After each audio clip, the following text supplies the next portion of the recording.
Hello everyone, welcome to the first video of the Svetofor channel.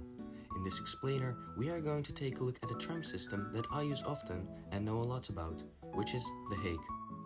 You may know The Hague as the seat of government in the Netherlands and the home to numerous international organizations.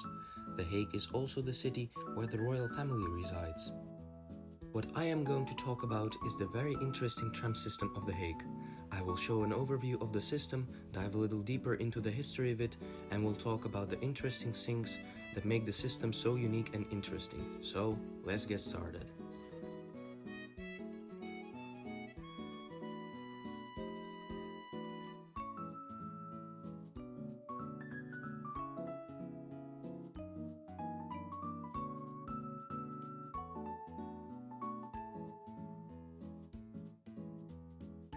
The first tram line in The Hague opened in 1864 as a horse-drawn tramway. This line, going from the city centre to the Scheveningen beach, was the first ever tram line built in the Netherlands. In the following years, new routes were constructed, with some trams also being powered by steam, overhead wires, and even batteries. In the year 1886, the companies were unified, and electrification by overhead wire became the standard. After World War II, a giant overhaul of rolling stock took place, when American PCC cars were introduced to replace the old trams. These PCC cars were running for a very long time, with the last one being taken out of service in the late 90s and being replaced by the red beige GTL, which will soon be completely replaced by the Siemens Avenio and the upcoming Stadler Tina.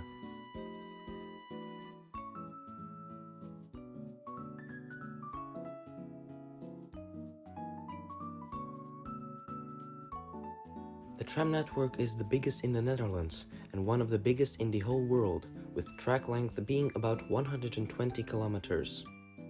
There are 15 routes in total, including 2 routes that operate in peak hours and 1 tram line that only runs in the summer.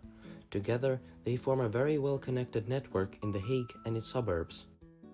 Most lines begin in the suburbs, like Leidschendam, Scheveningen or Nooddorp, run through the center of The Hague and again end at the suburbs. This is the case for most of the lines. There are of course exceptions, like line 1, 3, 4 and 19.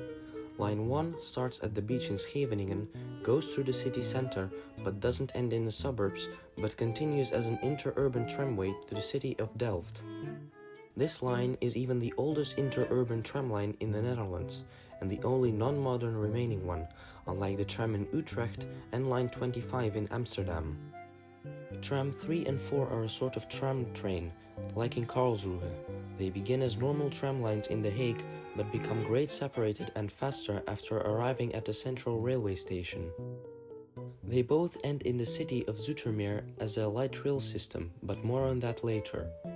Tram 19 is a tangential line that goes from Delft via the suburbs of Leidschendam and Ypenburg to Leidschendam, where the line ends at a hospital and a giant Westfield shopping mall.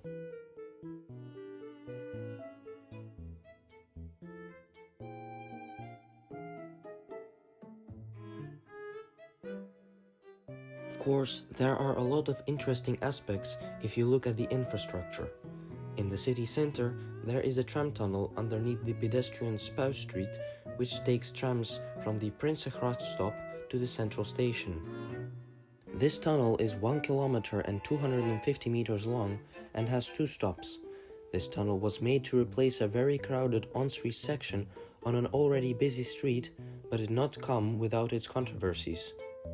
Construction was delayed heavily, and at one point the tunnel even needed to be filled with water to prevent everything from collapsing. At the central station there are 2 levels for tram tracks. The ground level is for the on-street trams, and the second level is an elevated platform for the trams that go via the tram tunnel underneath the city center and run above ground on an elevated section. This above-ground section splits in 2 branches.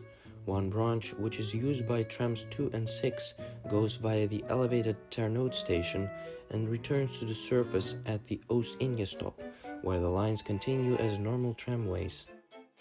The other branch, used by tram 3, 4 and sometimes 34, goes via a very cool looking bridge to the Beatrix quartier station, where it then goes to the Laan van Nieuw-Oost-India railway station. It then merges with Metro Line E to form the Randstadrail, which is arguably the most unique part of the tram network. The Randstadrail was a project in the early 2000s that involved transforming two railway lines, the Zoetermeer line and the Hofplein line. The Zoetermeer line became a light railway where trams 3 and 4 go from the center of The Hague to the center of Zoetermeer. In Zoetermeer, they act as light railway that connects the different districts in a pretzel-shaped form. There is also a branch that diverts from the pretzel and goes to the Lansingerland Zoetermeer train station, which really is a station in the middle of nowhere, but that does have great train and bus connections to nearby cities, some of them even being BRT.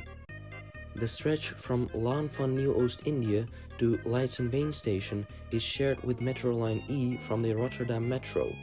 The metro then goes to Rotterdam via the Hofplein line, but more on that in another video.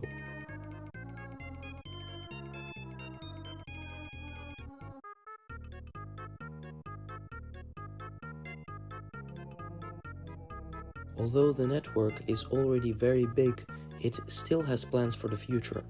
One of the main projects is the expansion of Tramline 19 to the University of Delft. This extension was basically completed more than 10 years ago, but kept on having problems like a bridge that needed to be replaced and electrical interference with the university. These are just two of the things that got it delayed and even shortened by 2 stops, all while the tracks have been laid more than 10 years ago. Another extension that is in the planning stages as of the time of publishing this video is the construction of a new tramline in the Binkhorst district. But this extension has already been altered from being light rail to just a normal tramline and now having 2 branches to the railway station of Voorburg and the town of Rijswijk. Construction is expected to finish in 2030 and has been given a budget of 575 million euros. So, these are the trams of The Hague, an extensive system with a lot of interesting features and aspects that other cities can learn from. Thank you very much for watching this video. If you have enjoyed it, please like the video and subscribe to the channel. Have a nice day.